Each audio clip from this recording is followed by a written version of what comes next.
One of these three men is an expert on unidentified flying objects, commonly called flying saucers. What is your name, please? My name is J. Allen Hynek. My name is J. Allen Hynek. My name is J. Allen Hynek. Only one of these men is the real J. Allen Hynek. The other two are imposters and will try to fool this panel. Tom Poston, Peggy Cass, Orson Bean, and Kitty Carlisle. On To Tell the Truth with your host, Bud Collier.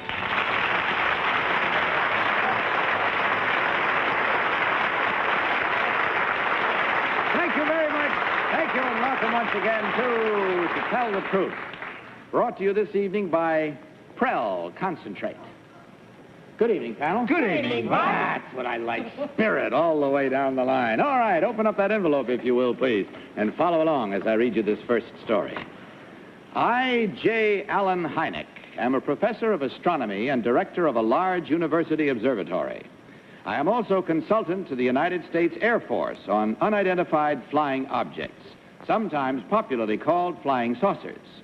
Part of my job is on-the-spot investigation of sightings of strange things in the sky. Recently, again, there have been a rash of reports of mysterious flying objects. One New Mexico policeman described in detail a brilliant white egg-shaped object which roared away as he approached. A state police captain says he found the ground still smoldering several hours later. While many of the hundreds of sightings each year can be explained as the result of natural phenomena, others, so far, seem to be without a logical explanation. Signed, J. Allen Hynek.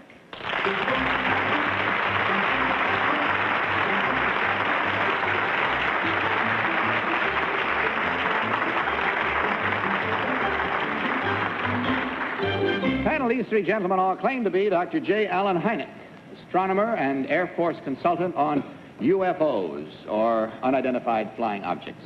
Let's start this questioning with Tom Poston, if we may, Tom. Oh, yes. Thank you, Bud. I'll ask number 3 if there's been any photographic evidence of UFO. There's been a lot of photographic evidence, but none that we can definitely pinpoint and say this is extraterrestrial. Extraterrestrial? Terrestrial? From someplace other than the planet Earth. Thank you. Number 2, has there been any real tactile evidence? Has anybody been hurt, injured, or touched any of these unidentified flying objects in the air, on the ground? To the best of my knowledge, no. Number 1, has there been any radar evidence that you know of? No, none that I've heard of or that come to my attention through the Air Force. Oh, thank you. Peggy Cass. Thank you. Number 3, do you think people drive these white egg-shaped things? I mean, people from outer space? You won't find anybody who's a consultant to the Air Force, Miss Cass, who will give you an affirmative answer on that. Oh, well, that takes care of me. Number 2, who's Long John Neville? I think he's a radio announcer. Thank you. Number 1, have there been many things that you think came from outer space in the last, say, year? I have an open mind on it. There's no evidence to support whether they came from outer space or not. There are 15 or 16 cases during 1963 that have not as yet been thoroughly investigated. There's no good answer to them one way or the other. And number 2, this New Mexico police... Orson Bean. Yes, number 1, who coined the expression UFO, unidentified flying object? It was during a newspaper interview after a man named Kenneth Arnold sighted 9 objects flying off around near Mount Rainier. Number 3, who that used to write for the magazine Variety wrote a book about UFO? I have no idea. Number 2, do you know? No, I don't. Number 1? No. Number 2, now, just off the cuff, just between you and me, do you think there's any of them little greenies in the egg-shaped things? I won't tell the Air Force. I don't have any information that there are, no. Number 1, now... Kitty Carlisle. Number 2, do you know who Gerald Hurd is? What? Yes, he is a science fiction writer, I believe, in England. Number one, this flying object that the New Mexico policeman cited was built like an upside-down bathtub, I read, that glowed. And it said it could have been one of those things that the Air Force is doing that takes off sort of like that. You know. Sort of like what? Number one understands. Is that possible? I hardly think so, but well, we have to keep an open mind. Number three, there have been a lot of phenomena around Fort Knox, and it had been suggested that there was a concentration of gold there that created some kind of odd things. Is that possible? I think what you mean is there have been a lot of reports from the Fort Knox area, and this may be because people in that area suspect that people might be after the gold. Uh-huh. And that's it. Time for you now to take your flying objects in hand and mark your ballots, if you will, panel. Mark them at once.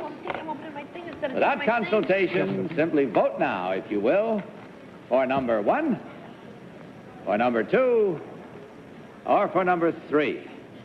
And our team of challengers will receive the usual $250 for every incorrect vote. All ballots marked, panel? All right, Tom, for whom did you vote?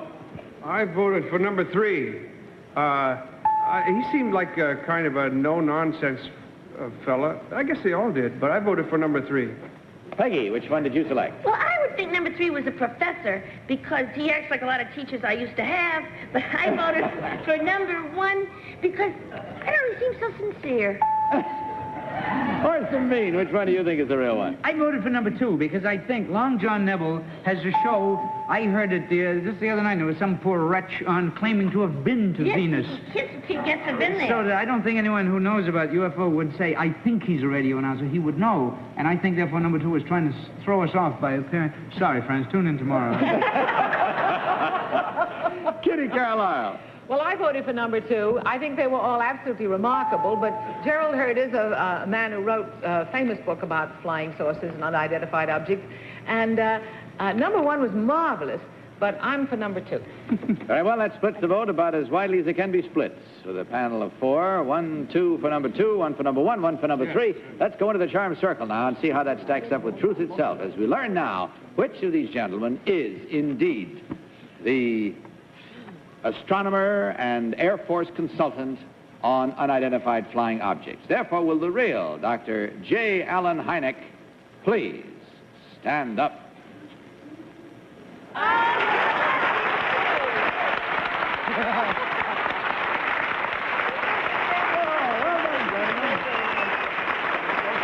Very well done. Just to set the record straight, Dr. Hynek is chairman of the Department of Astronomy at Northwestern University and director of the Lindheimer Astronomic Research Center.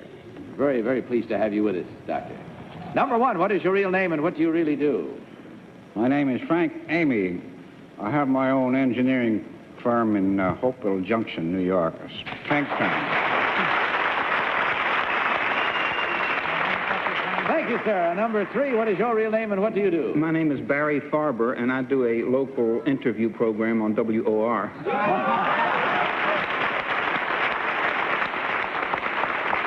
Well, you did a good job of fooling this panel, believe me. And in checking the score, I'm sure you know already that there were 2 incorrect votes, and that's twice $250 or $500 coming your way from Aerowax, and of course a gift of all the fine products and the makers of Aerowax. Gentlemen, thank you very much for working us into your evenings, and I hope it was as much pleasure for you as it was for us. Goodbye, and God bless you.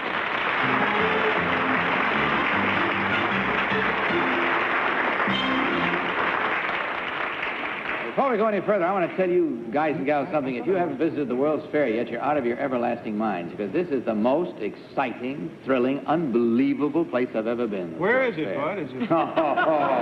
You didn't know. Go out there and see it for yourself. It's just the greatest. I'm terribly excited. Henry Morgan and I snuck in 2 days before it was open. We said we're from television and walked on through. It's amazing. Bring cards and everything. I believe so. Bring 2 pairs of shoes. Yeah, that's right. And we'll be back in just a moment with another team of challengers after this message of interest. Let's meet our next team of challengers.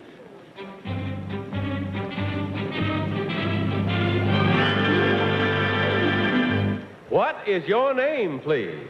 My name is Joyce Toyota. My name is Joyce Toyota. My name is Joyce Toyota. Panel, please follow along with your copies of this story.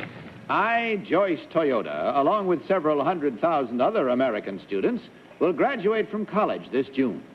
When I graduate, however, I will be the only woman in history to hold a degree in my field. I will become the world's first female graduate enologist. An enologist is a specialist in the science of making wine. Signed, Joyce Toyota. Panel, these three ladies all claim to be Joyce Toyota, enologists. Let's start this cross-examination with Orson Bean. Orson? Yes, well, you're splendid-looking girls, and you can make wine in my bathtub anytime you want. When I was a kid in the Depression, I used to help my father. No, that was beer. I forgot. Number two, who was Bacchus? Who's Bacchus? Bacchus. Irving Bacchus. He has a small one. Number one, do you know who Bacchus was? I believe it was the god of wine. The god of wine, indeed, he was, my dear. Father of Jim Bacchus. That's right. Winemaker. Number three, how do you get those big corks in the bottle, or isn't that part of your field? No, it's just pressed into it. How do they press them? I mean, like this, because then they... It's done Both by hands. machine. Oh. Kitty. Number one, the winemaking has changed considerably in our time. Do you believe that it was better to press the grapes with the feet? Was awfully hard on the feet. Number two. Drunk all the time. The seeds hurt. What is the difference in the base of spirits and wine? Spirits are distilled, they're added, they're, the sugar, they're the mixture. And wine? Wine is the pure from the grape, the pure juice. Tom Poston. I didn't quite follow that last one, but Number three, what is saumure? Do you know? No, I don't. Do you know number two? As an old wine expert, are you familiar with saumure? No. Number one? No. Well, it's a kind of wine. I don't. Number two, how does rice wine differ from grape wine in the manufacture? Well, I only know about grape wines. You don't know from rice wine altogether, No, I'm right? sorry. Because I'm a little familiar. Number three, how is champagne brandy elicited, or how is it arrived at? Well, champagne, it differs from wine. It's a wine, but it's sparkling, and it goes through a double fermentation process. Thank you. Peggy Cass. Thank you. Number two, what company makes Dom Perignon? I don't Number know. three? No, I don't. Number one, do you know? I'm sorry, I don't. Number two, where is Epernay? Epernay? Yes. I believe that's in France. Number three, why do they why do they keep champagne in chalk caves to age it? Well, sometimes they do. In France, I believe they do. But in California, they don't. That's all the time we have. So let's get to the business of pressing the grapes on our ballots, if you will, please. Mark your ballots at once, without change, no consultation permitted. Just vote now, if you will, and as you go, vote for number one, number two, or number three. All ballots marked?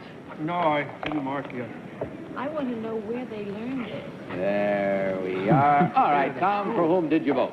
I voted for number one, because she knew about Jim Bacchus. Peggy Cass. I voted for number three. I don't think any of them know too much about champagne, so they must make California wine, and she looks like a California girl to me, so she got my vote. Orson. Yes, I voted for number three, too, because she mentioned California. She knew about the double fermentation, which, while I don't know anything about it, sounds right. I didn't vote for number two or number one. Kitty, which is your choice? I didn't vote for number two or number three. I voted for number one. I believe she looks like the jolly kind of a girl who would take up winemaking as a profession. So there we have it, evenly split, in other words. There are two for number three, two for number one. Let's move toward truth with that and see whether we can look it square in the eye and come up smiling. As we learn now which one of these young ladies actually is about to be the first one of the holder of her degree, namely that of Enology. Will the real Joyce Toyota please stand up? Who's going to get up?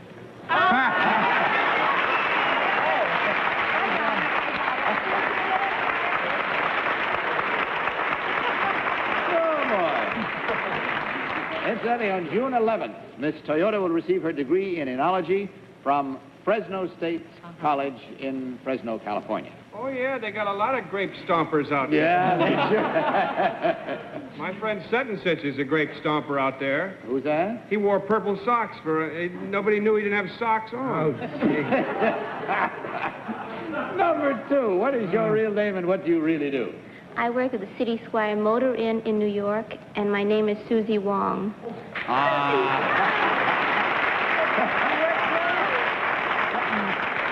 From the world of the same name. Number 3, you got half of the votes. What is your real name and what do you do? My name is Leimomi Beamer, and I'm a hula dancer.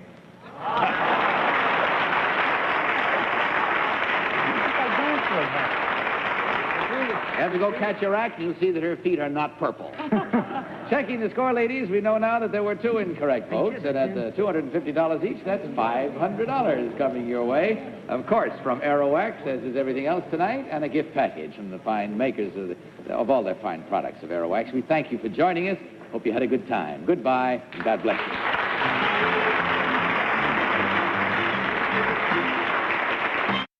Our third team of challengers.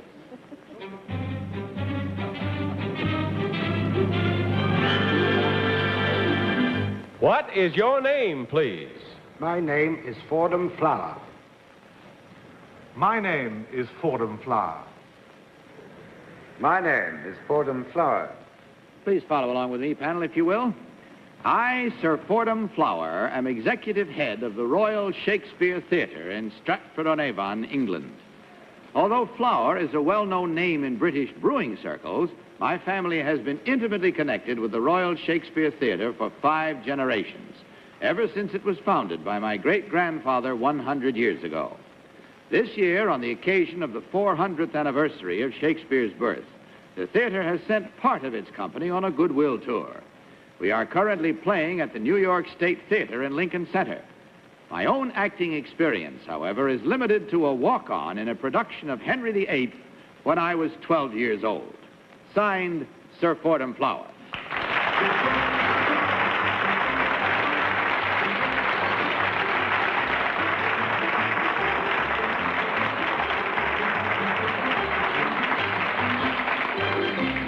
Panel, these 3 gentlemen all claim to be Sir Fordham Flower of the Royal Shakespeare Theatre. And we'll start this round with Kitty Carlisle. Kitty? Thank you, Bud. Number 2, what are the color of the seats in the auditorium at Stratford? Red. Number 3, do they have boxes? Yes, they do. Number 1, where is Warwick? Warwick is the county in which Stratford-on-Avon is situated. Where's the castle? The castle is at Warwick.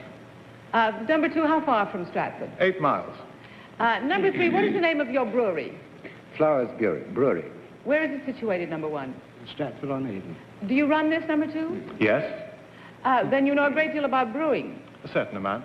Number 3, how long does it take to brew a decent beer? About a week.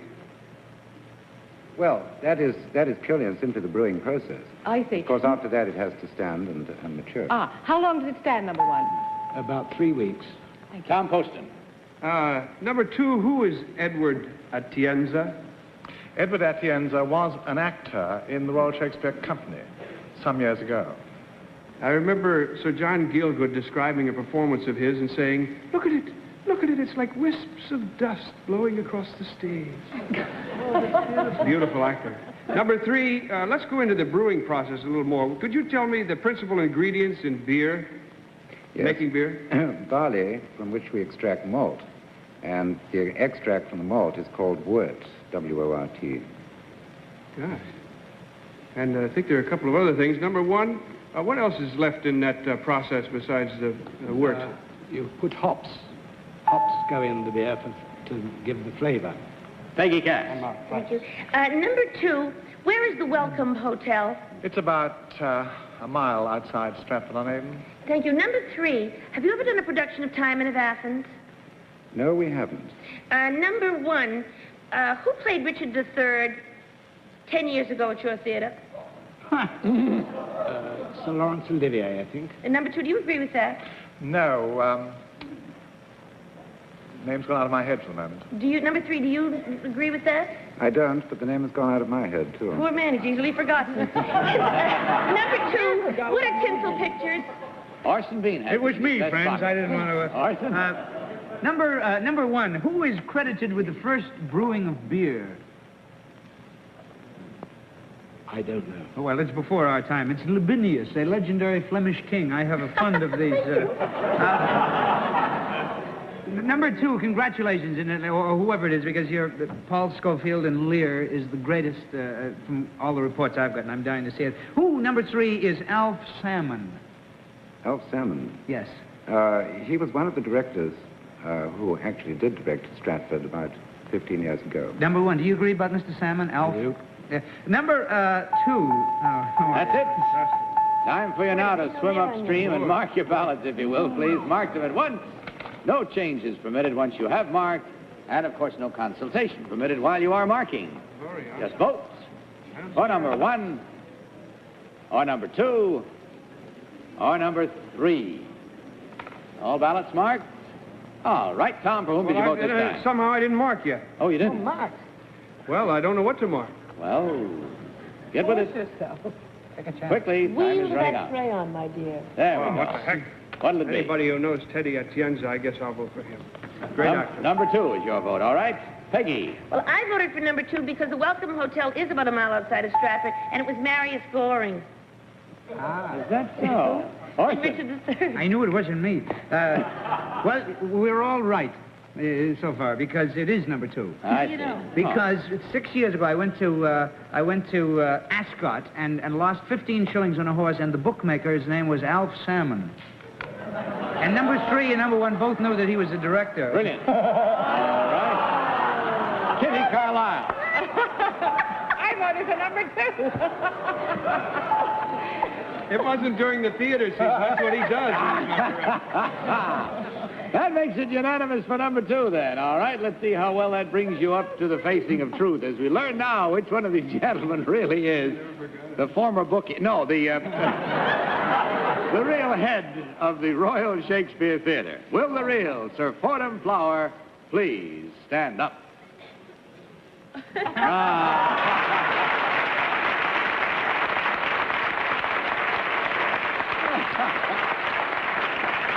Great pleasure indeed to have you with us, sir, believe me. Oh, wonderful. It's the best answers I've ever seen. That doesn't make them feel much better when you all voted for the right one, I'll tell you that. Number 1, what is your real name, sir, and what do you really do? My real name is Sidney Jones. I'm the manager of the Cunard Steamship Company Limited, Uptown office in New York. And number 3, what is your real name and what do you do, sir? My name is Robin Pierce, and I work for Sears Roebuck and Company. Well, gentlemen, we checked the score and find that the panel was too smart this last time. Therefore, there were no incorrect votes, but in that case, $150 comes your way in any event. And that comes from Aerowax, as well as a gift package of all the fine products from the makers of Aerowax. And our sincere hope that any differential in money may have been more than made up for by the joy of your experience here. You certainly gave a nice time to us, and we hope you look back upon it happily, too. Goodbye, and God bless you.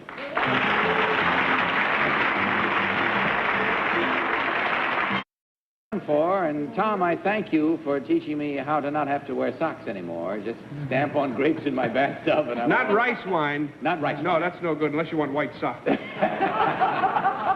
you all for the great joy you always bring to me, at least. I know you bring it to everyone else, too. And we see you next week, and see you next week, too, at the same time. And also, I'll be with you tomorrow afternoon on the daytime show. In the meantime, speaking for Aerowax, may I say not only good night, but may I remind you once again to tell the truth. Good night, everybody.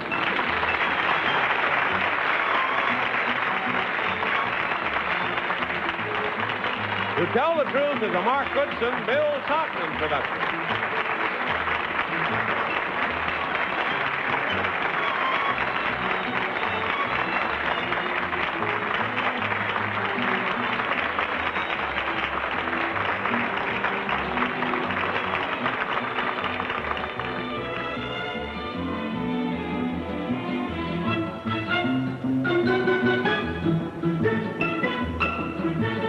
To Tell the Truth has been brought to you tonight by new Aerowax with jet-age plastic for the tough, long-lasting shine that never yellows. Johnny Olson speaking for To Tell the Truth. This program was recorded.